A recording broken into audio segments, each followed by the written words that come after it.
There will never be a point in your life where it's the right time to do a great thing.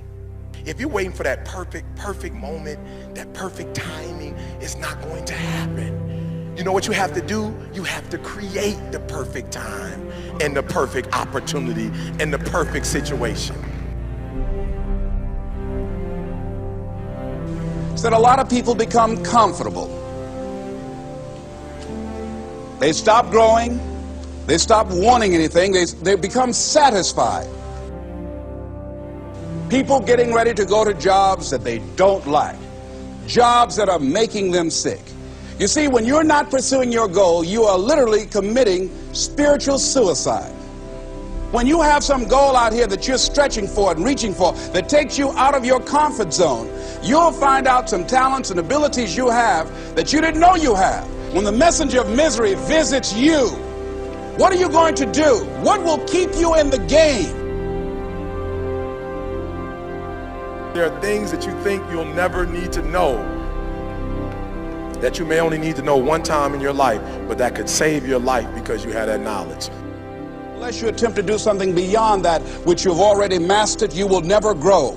What is it that you looked at some point in time and you decided that you couldn't do it, that you talked yourself out of it? If you're waiting on your next door neighbor to make it happen for you, it may not happen. If you're waiting on your mother or your father, they may be so ancient in their thinking that they don't understand this opportunity that you have. And if you're waiting on them, it may never get done. You don't beg average people to be phenomenal. You don't beg good people to be phenomenal. You just are phenomenal and you will attract phenomenal. What reason can you remember that you can call on, that you can reach on, that can make you get back up? Find that reason.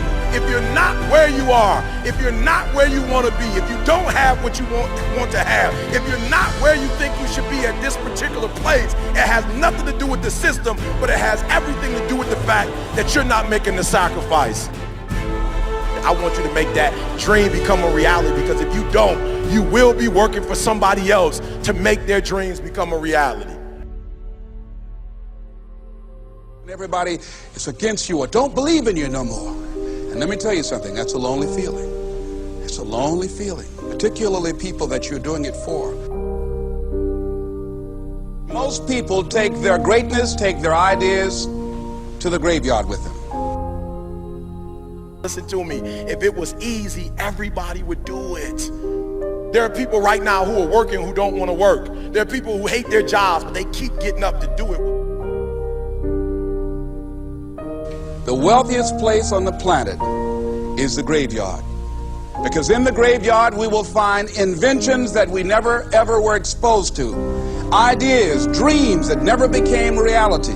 Hopes and aspirations that were never acted upon.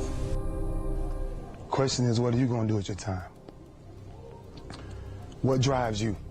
And greatness is a lot of small things done well. Day after day, workout after workout, obedience after obedience, day after day. When things don't work out for you, when things happen that you could not anticipate, what are the reasons that you can think of that can keep you strong? You will never ever be successful until you turn your pain into greatness, until you allow your pain to push you from where you are to push you to where you need to be. Stop running from your pain and embrace your pain.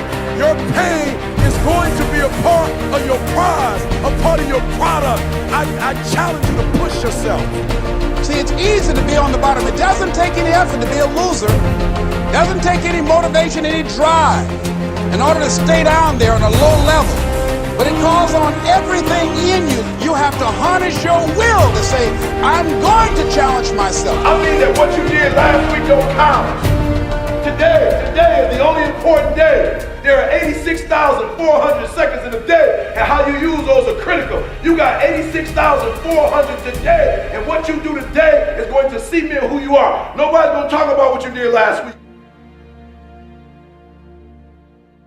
That the biggest enemy you have to deal with is yourself. There's an old African proverb that says, if there's no enemy within, the enemy outside can do us no harm. you have this opportunity of a lifetime. It means absolutely nothing if you don't take advantage of it in the lifetime of this opportunity. I got a saying that when life knocks you down, try and land on your back, because if you can look up, you can get up. If you want a thing bad enough to go out and fight for it, to work day and night for it, to give up your time, your peace, and your sleep for it, if all that you dream and scheme is about it, and life seems useless and worthless without it. See, it's time now. If you want to make this your decade, you've got to start saying yes to your life. You've got to start saying yes to your dreams, yes to your unfolding future, yes to your potential, as opposed to saying no. When you die, die on E. Leave no dream left behind, guys. Leave no opportunity left behind. When you leave this earth, accomplish every single thing you can accomplish. Listen to me, you're going to be here one day, but you'll never get here if you give up, if you give in, if you quit. And finally, guys, you got to want to succeed as bad as you want to breathe.